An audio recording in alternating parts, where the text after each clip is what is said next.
99টি কেন্দ্রে সর্বমোট ফলাফল অনুযায়ী আমি প্রায় 24,000 ভোটে এগিয়ে আছি। সবকিছুর মালিক মহান আল্লাহ তাআলা, সব শুকরিয়া মহান আল্লাহ তাআলার প্রতি।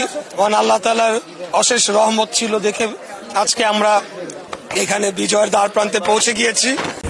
স্ট্রবেরি সুপার ডটেড ও ক্লাসিক ভ্যারিয়েন্টে সেন্সেশন জাগুক শিহরণ। তবে এই আসন শুধু নয়, ঢাকা শহরের টোটাল ভোট অ্যানালিসিস করে দেখতে হবে। আমরা গতকাল থেকে কিন্তু অনেকগুলা অভিযোগ যে জামাতের প্রার্থীরা তারা টাকা দিয়ে ভোট কেনার চেষ্টা করছে, টাকা দিয়ে প্রশাসনকে কেনার চেষ্টা করছে।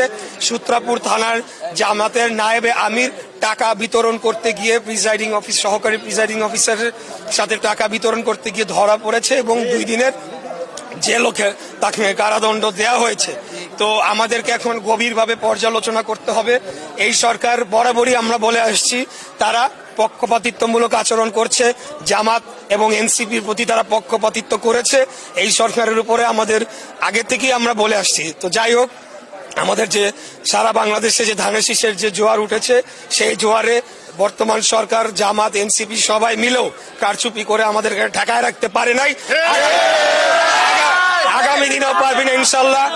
আমরা ফলাফল পর্যালোচনা করব, কোথায় কোথায় কারচুপি হয়েছে, কিভাবে হয়েছে, বা কোথাও ইঞ্জিনিয়ারিং হয়েছে কিনা।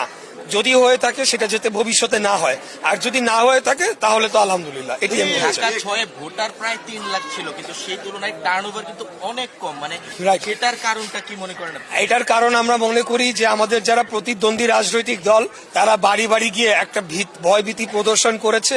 বিশেষ করে মহিলারা বিভিন্ন বাসাবাড়িতে গিয়ে তারা ভয়ভীতি দেখিয়েছে এবং ভোটারদেরকে ভোট কেন্দ্রে আসতে নিরুৎসাহিত করেছে। বিশেষ করে আমাদের এখানে অনেক হিন্দু ধর্মাবলম্বী ভোটাররা রয়েছেন, তাদেরকে এক প্রকার ভয়ভীতি প্রদর্শন করা হয়েছে। কেন্দ্রে গেলে তাদের সমস্যা তৈরি হবে, তাদেরকে চিহ্নিত করে পরবর্তীতে ব্যবস্থা নেওয়া হবে, এই ধরনের ভয়ভীতি প্রদর্শন করেছে, যার কারণে ওভারঅল আর কি ভোটার টার্নআউটটা লো হয়েছে। তবে আমি মনে করি যে সামনের নির্বাচনগুলোর থেকে এটা অনেক বেশি হবে আর কি। সদস্য প্রায় নির্বাচিত হয়েই গেছে। যদি বলি প্রথম টার্গেটটা কি থাকবে আপনি আর এই এলাকা? আমি শুরু থেকে বলে আসছি, আমাদের এই অঞ্চলের সবচেয়ে বড় সমস্যা গ্যাসের সংকট, তীব্র গ্যাসের সংকট। এটাকে আমি অন্তত আমাদের এই এলাকায় 1 নম্বর প্রায়োরিটিতে রেখেছি। দ্রুততম সময়ে গ্যাসের সংকট এবং ওভারঅল আমাদের যে জ্বালানি সংকট রয়েছে দেশে, সেটিকে নিরসনের জন্য আমরা কাজ করব। এটা আমাদের 1 নম্বর প্রায়োরিটি। বিজয় মিছিল হচ্ছে না, মানে কোনো কারণে আপনি বন্ধ রাখবেন নাকি আগামীকাল করবেন? মানে আমাদের যারা সর্বস্তরের নেতা কর্মীরা গত 2 দিন তারা ঘুমাতে পারে নাই, তারা নিরলস পরিশ্রম করেছে। তারা